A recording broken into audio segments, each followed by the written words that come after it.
Thank you so much for watching Landumc Goes There. Please subscribe and hit the like button and the bell notification button. Witness is a 1985 dramatic crime thriller film that was directed by Peter Weir, and it stars Harrison Ford, Kelly McGillis, and Lucas Haas.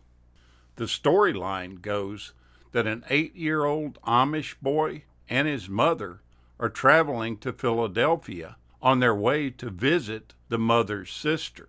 While waiting at the train station, the young boy witnesses a brutal murder inside one of the bathroom stalls. Police Detective John Book is assigned to investigate the murder of the man, who is an undercover cop. Soon after, Book finds out that he's in great danger when the culprits know about his investigation, and he ends up hiding out in the Amish community. There he learns the way of living among the Amish locals, which consist of nonviolence and agriculture. Book soon starts a romance with the mother of the little boy, but their romance is forbidden by the Amish standards. But before long, the bad guys find out about Book's whereabouts. Although he once again plays a heroic man with a gun, this is the first starring role that broke Harrison Ford away from the science fiction and fantasy genres that made him famous, and gave him his first and only Academy Award nomination for Best Actor. He joined the Philadelphia Police Department in preparation for the film. He even accompanied them on numerous raids that they conducted. In preparation for her role, Kelly McGillis lived with an actual Amish widow and her 7 children before filming began. She wanted to do this to get the speech cadence down and to observe the daily life of an Amish widowed mother. The statue that Samuel examines in the train station is a real monument in Philadelphia's 30th Street station. It is a memorial to the men and women of the Pennsylvania Railroad who died in World War II. Its official title is Angel of the Resurrection. Walker Hancock was the sculptor of the piece, and it was dedicated in August of 1952. When shooting the murder in the men's bathroom scene, Peter Weir, the director, claimed it was the most violent scene he had ever filmed. Even today, he still thinks it was perhaps too violent for the film, but he wanted to have an outrage over the violence that occurred before the eyes of an innocent Amish boy. In the scene where Book sits down to an early morning breakfast and he makes the statement, "Honey, that's great coffee," shocking Rachel by seeming to refer to her as honey. He then explains that this was a joke, with the line being from some commercial, when Harrison Ford has commented on the early days of his career. He states that he started by chasing a Folgers commercial, but that he just somehow couldn't manage to say, "Honey, that's a great cup of coffee."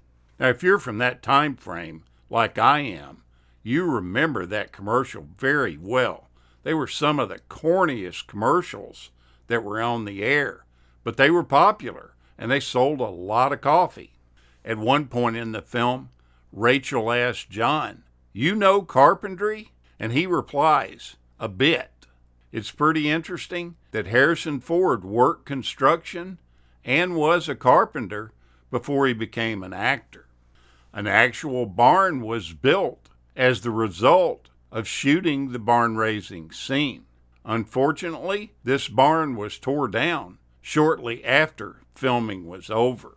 It's custom for a married Amish woman to wear a white bonnet. In this movie, she wears the bonnet in respect for her former husband. At one point, with Rachel being attracted to John, she takes off the bonnet, leaving it on the kitchen table, before going outside to kiss John. taking her bonnet off as a way of saying that she is available and is now a single Amish woman. As realistic as the actors playing the background roles of Amish people are, no actual Amish were used in the film because they don't like to be photographed. But they were intensely interested in the filming process, and many of those same Amish people were often just off camera range, politely watching the filming. Although the film was made with the advice from experts from the Amish community, some members of that community were critical, feeling that their portrayal in the film was not completely accurate. They also had fears that their communities would be overrun by tourists because of the popularity of the movie. When the film was finished, the then Pennsylvania governor, Dick Thornburgh, promised to not ever promote the Amish film communities as future film sites for Hollywood. The Hollywood studios just weren't keen on this production at all initially because they thought it was just considered too rural, even when Harrison Ford agreed to star in it.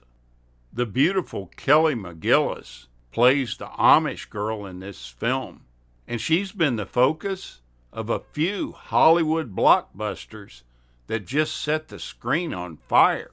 But her personal life, she had to face some unimaginable struggles through it.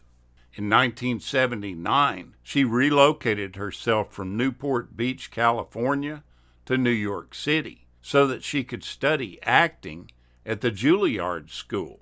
She was known to be very naive about the ways of the world at that time. When she initially got there, she got mugged. And then a year after being mugged, she was getting out of the shower when two men broke down her apartment door and assaulted her.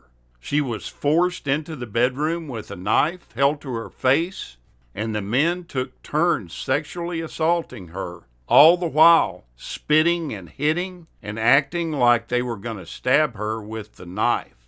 Eventually, the men were caught. One of them was convicted, and the other was released because they just didn't have enough evidence to prove that he did anything. This started to cause a downward spiral to the actress. She couldn't eat or sleep, and she lost complete control of her life. She now lives in North Carolina in a secluded location, but even that hasn't kept her from being a victim once more. An alleged intruder broke into her house and rattled the actress once again, opening old wounds that had been closed for years and years. She does an exceptional job in this film, so take a look back at it. I think you'll find it an enjoyable watch. Thank you so much for watching, and we'll continue to chase the classics.